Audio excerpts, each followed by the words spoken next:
Continuing to go through the Bible. Today, we are reading Exodus chapter 26, verses, uh, the whole chapter, and reading through chapter 27 to verse 21.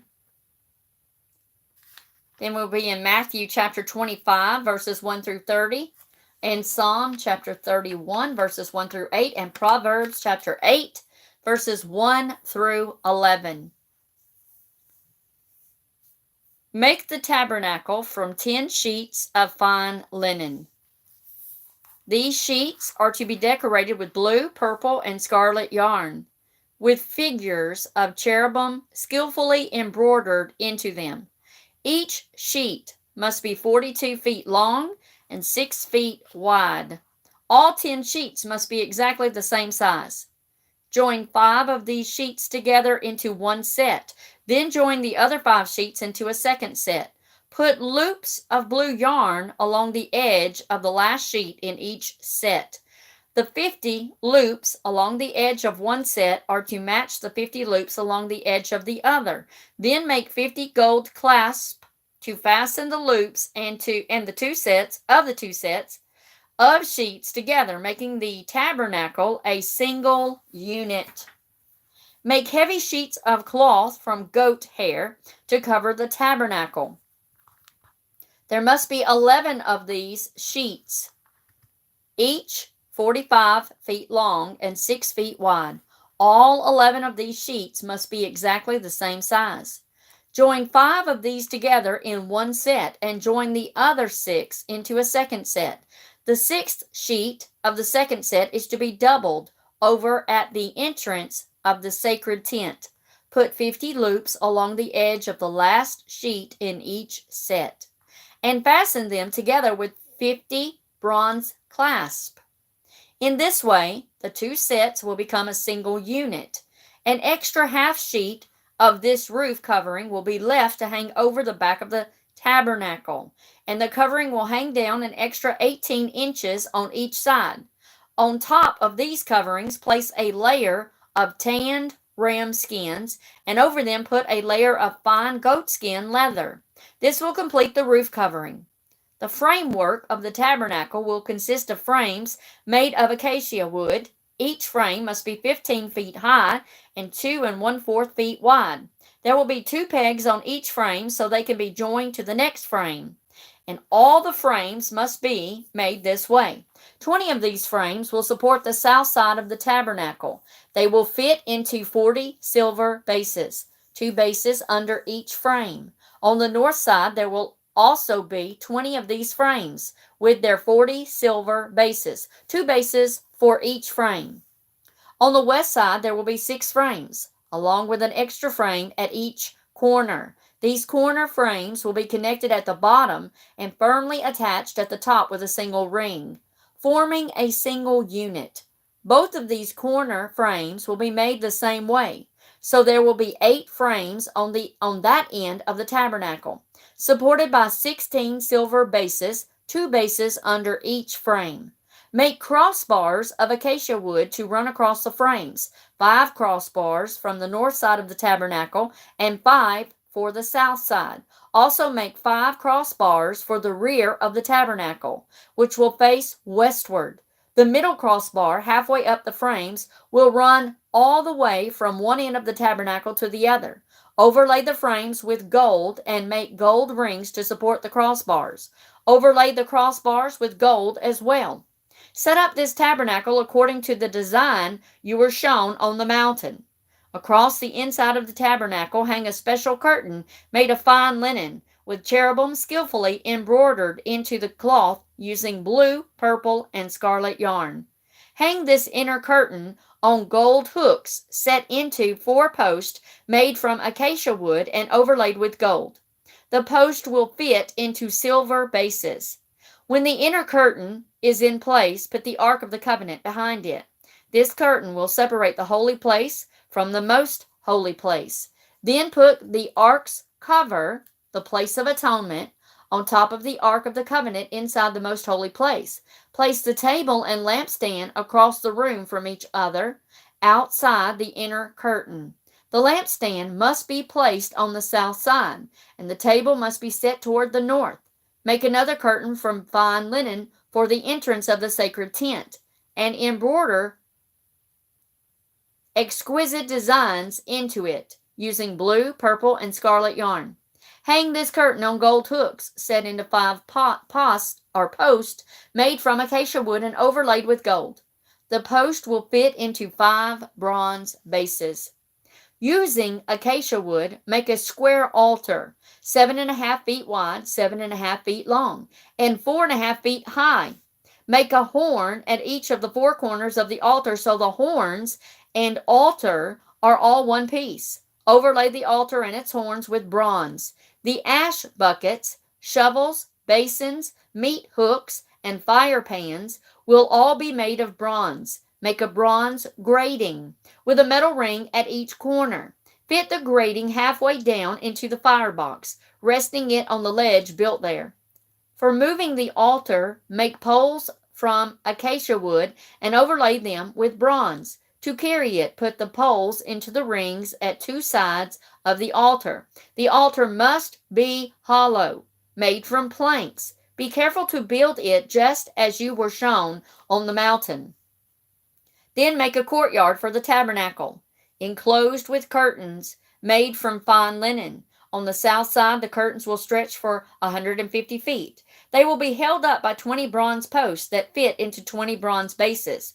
The curtains will be held up with silver hooks attached to the silver rods that are attached to the post. It will be the same on the north side of the courtyard. 150 feet of curtains held by 20 posts fitted into bronze bases with silver hooks and rods. The curtains on the west end of the courtyard will be 75 feet long, supported by 10 posts set into 10 bases. The east end will also be 75 feet long. The courtyard entrance will be on the east side, flanked by 2 curtains. The curtain on the right side will be 22.5 feet long, supported by 3 posts set into 3 bases. The curtain on the left side will also be 22.5 feet long, supported by 3 posts set into 3 bases.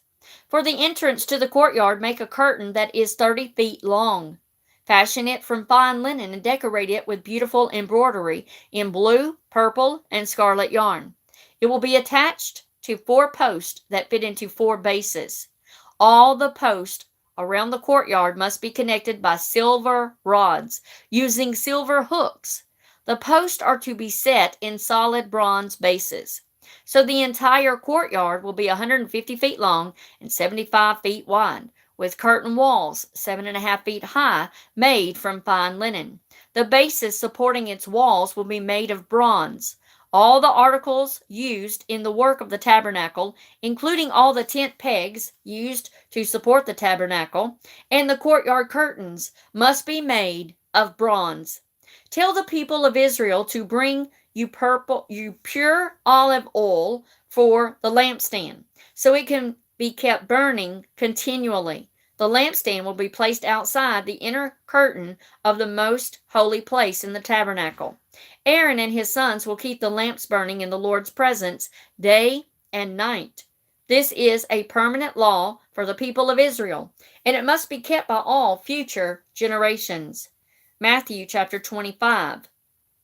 The kingdom of heaven can be illustrated by the story of 10 bridesmaids who took their lamps and went to meet the bridegroom. 5 of them were foolish and 5 were wise. The 5 who were foolish took no oil for their lamps, but the other 5 were wise enough to take along extra oil. When the bridegroom was delayed, they all lay down and slept.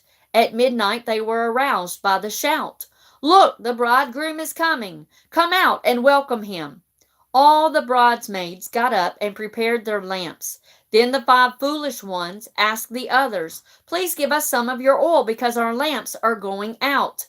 But the others replied, "We don't have enough for all of us. Go to a shop and buy some for yourselves." But while they were gone to buy oil, the bridegroom came. And those who were ready went in with him to the marriage feast, and the door was locked. Later, when the other 5 bridesmaids returned, they stood outside calling, "Sir, Open the door for us." But he called back, "I don't know you. So stay away, stay awake, and be prepared, because you do not know the day or the hour of my return." Again, the kingdom of heaven can be illustrated by the story of a man going on a trip. He called together his servants and gave them money to invest for him while he was gone. He gave 5 bags of gold to one, 2 bags of gold to another, and 1 bag of gold to the last, dividing it in proportions to their abilities, and then left on his trip. The servant who received the 5 bags of gold began immediately to invest the money and soon doubled it. The servant with 2 bags of gold also went right to work and doubled the money. But the servant who received the 1 bag of gold dug a hole in the ground and hid the master's money for safekeeping. After a long time, their master returned from his trip and called them to give an account of how they had used his money. The servant to whom he had entrusted the 5 bags of gold said, "Sir, you gave me 5 bags of gold to invest, and I have doubled the amount." The master was full of praise. "Well done, my good and faithful servant. You have been faithful in handling this small amount, so now I will give you many more responsibilities. Let's celebrate together." Next came the servant who had received the 2 bags of gold, with the report, "Sir, you gave me 2 bags of gold to invest, and I have doubled the amount." The master said, "Well done, my good and faithful servant. You have been faithful in handling this small amount, so now I will give you many more responsibilities. Let's celebrate together." Then the servant with the 1 bag of gold came and said, "Sir, I know you are a hard man, harvesting crops you didn't plant and gathering crops you didn't cultivate. I was afraid I would lose your money, so I hid it in the earth, and here it is." But the master replied, "You wicked and lazy servant. You think I'm a hard man, do you? Harvesting crops I didn't plant and gathering crops I didn't cultivate. Well, you should at least have put my money into the bank so I could have had some interest. Take the money from this servant and give it to the one with the 10 bags of gold. To those who use well what they are given, even more will be given, and they will have an abundance. But from those who are unfaithful, even what little they have will be taken away.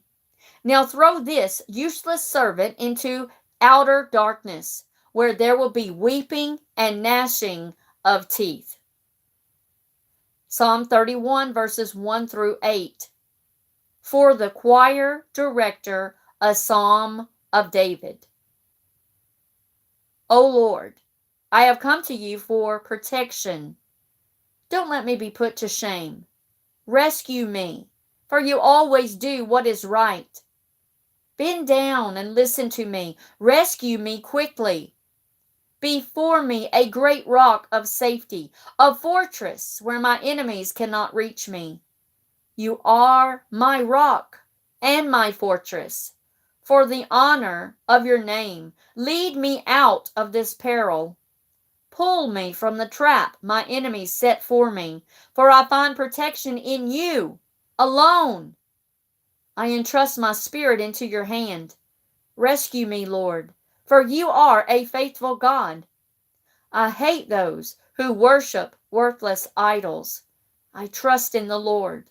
I am overcome with joy because of your unfailing love, for you have seen my troubles, and you care about the anguish of my soul. You have not handed me over to my enemy, but have set me in a safe place. Proverbs chapter 8, verses 1 through 11. Listen as wisdom calls out. Hear as understanding raises her voice.